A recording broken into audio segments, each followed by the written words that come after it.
Bonjour, sur le plateau, je reçois deux personnes, Pierre Delarbre, directeur général de SOMAB, et Bonjour. Guillaume Fromentin, enseignant-chercheur à l'ENSAM, responsable de l'équipe usinage de Labomap Cluny. Avec Bonjour. vous deux, bonjour. On va Bonjour. parler de la relation SOMAB-Labomap et de toutes les solutions que vous proposez autour de l'usinage et des innovations. Mais avant tout, présentez un petit peu vos structures. Je commencerai par vous, Guillaume. Le Labomap, c'est quoi aujourd'hui? Alors, le LaboMaps, c'est le laboratoire des matériaux et procédés présents sur le campus Arts et Métiers de Cluny. Donc, c'est un laboratoire qui a atteint un certain niveau de maturité, puisqu'il existe depuis 3 décennies maintenant. Voilà. Donc, il est bien structuré et il développe 3 activités associées à 3 équipes. Une équipe matériaux usinage bois, une deuxième équipe sur l'ingénierie des matériaux et surface, et puis enfin une troisième orientée usinage grande vitesse. Donc une grosse équipe, on est une quarantaine de personnes, on continue une multitude d'activités, et donc j'ai le plaisir depuis un certain temps d'animer cette équipe. Voilà. Et pour vous, Pierre, Moi, SOMAB, en quelques en mots. quelques mots, SOMAB, on est constructeur de machines-outils et de solutions d'usinage depuis maintenant 40 ans. On est basé à Moulins, dans l'Allier. On comprend une centaine de techniciens et ingénieurs. On propose de la machine, surtout notre ADN, on est tourneur. On vient d'anciennement Ernaud Saumua. On produit de la machine de tournage et de la machine de fraisage, du multifonction également, soit en machine totalement packagée, soit en solution en réponse aux besoins, où on peut vous faire des machines légèrement customisées comme des machines totalement spéciales pour répondre à différents métiers. On est présent dans la mécanique générale, dans la défense, dans l'aéronautique, le ferroviaire. Partout où on usine, vous pouvez retrouver un SOMAB. Une autre de vos spécialités, c'est que vous faites du rétrofit aussi. Également, le rétrofit est bien à la mode aujourd'hui, mais nous, dans la machine-outil, ça fait longtemps qu'on fait du rétrofit, que ce soit aussi bien sur du SOMAB que d'autres marques de machine-outils. Alors, c'est quoi cette relation entre finalement le Labomap et SOMAB? Elle dure depuis plusieurs décennies. Racontez-nous. Alors peut-être qu'au point de départ, il faudrait que je resitue toutes les compétences qui sont chez nous. Euh, donc l'équipe usinage à Cluny, alors notre premier métier, puisqu'on fait partie de l'école des arts et métiers, c'est évidemment former des jeunes.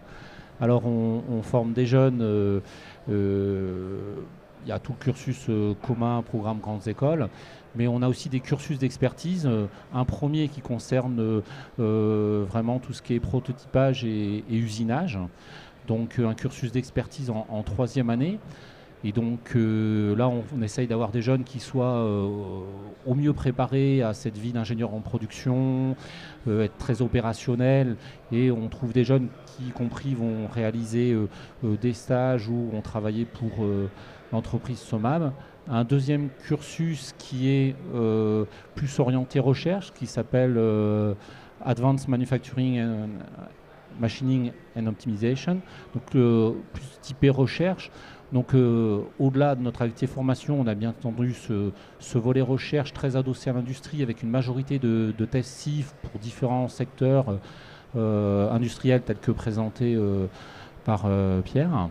Et puis enfin une forte activité transfert, donc avec des ingénieurs temps plein qui se consacrent à étudier des problèmes industriels, de faisabilité, d'optimisation, d'industrialisation complète, et on conduit une trentaine d'études en général industrielles en parallèle. Donc ça, c'est notre socle de compétences, et partant de là, effectivement, et de ces compétences, on a su développer avec le temps, avec SOMAB, plusieurs actions. Alors justement, SOMAB, c'est une marque qui est bien connue dans les ateliers. Oui, depuis le début des années 90, SOMAB a doté la totalité des campus ENSAM, aussi bien sur de la machine classique que sur des développements de tours spéciaux pour répondre aux activités de recherche des ENSAM, notamment à Cluny avec des machines haute vitesse en tournage, ou l'ENSAM d'Angers sur une fraiseuse avec assistance cryogénique, assistance à la coupe en cryogénique. Donc là, en ce moment, votre projet phare, tous les deux, c'est lequel?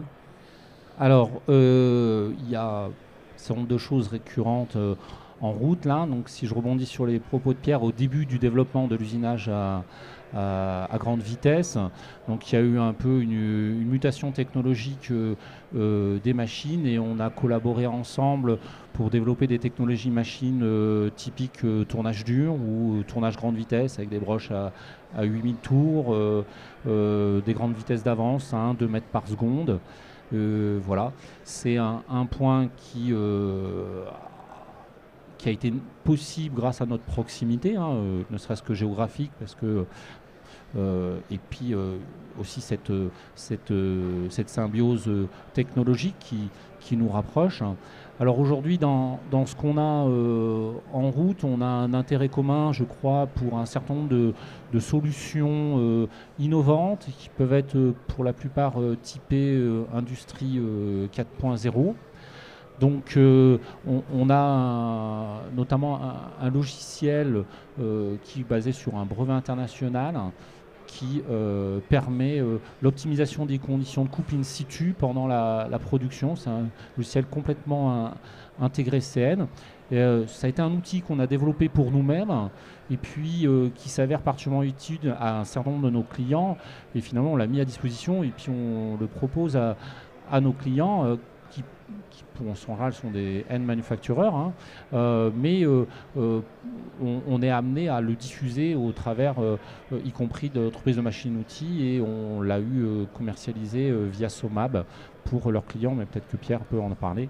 Oui, on a les solutions, on est fournisseur de solutions pour l'ENSAM, mais l'ENSAM est fournisseur de solutions pour nos clients finaux communs installés sur les machines Somab, et notamment dans l'aéro et la défense, où on a fourni des solutions AMC3 notamment sur des machines de tournage pour des labos de recherche ou pour de la production sur des matériaux très spécifiques.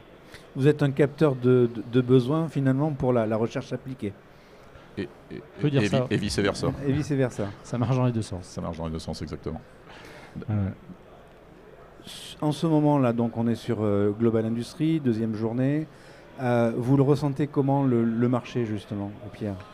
Le marché, nous on le ressent plutôt bien, mais par notre capacité à répondre à différents types de besoins, aussi bien du packagé en mécagéné que sur du produit très spécifique, ce qui fait qu'aujourd'hui on a un carnet de commandes qui se porte bien. On a senti une baisse un petit peu comme tout le monde, mais le carnet de commandes reste très bon, et notamment par notre capacité à répondre très largement à une diversité de clients et de besoins grâce à nos bureaux d'études et notre proximité du marché français. Là, en plus, avec la situation internationale, il y a déjà eu des appels du pied ou plus ? On est sur ce type de marché déjà où on est bien implanté et assez reconnu, donc on continue de travailler dans ce sens-là. Oui, effectivement, ce sont des marchés qui nous portent aujourd'hui. La feuille de route de Labomap là, dans les années à venir, quelle est-elle ? Alors, on a une multitude d'activités, donc on a plusieurs axes. Donc on doit... Les besoins globaux de l'industrie, c'est quand même assurer la fabrication de composants de plus en plus à forte valeur ajoutée, ce qui va nous distinguer des pays à bas coût. Donc souvent c'est des composants légers, matériaux réfractaires, donc problème de distorsion de pièces, de déformation de pièces, donc quelque part faire face au problème de précision. On doit développer des solutions, des méthodologies, les mettre en application pour l'industrie.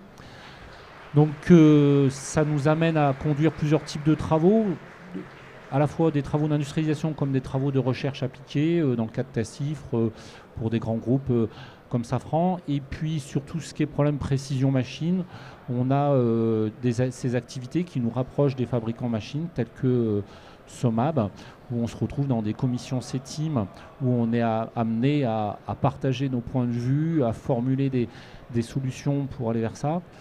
Et puis toujours le volet 4.0, comme je l'évoquais, où on recherche à fournir ce petit plus dont a besoin le monde de la production pour mieux gérer, mieux porter, mieux optimiser ces moyens, la mise à disposition de ces moyens en termes de temps d'ouverture, d'exécution, de TRS, de performance.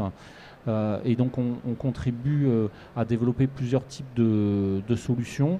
On a évoqué AMC3 pour l'amélioration des conditions de coupe, mais on développe aussi d'autres solutions qui peuvent être du contrôle in situ, de l'usure d'outils en machine.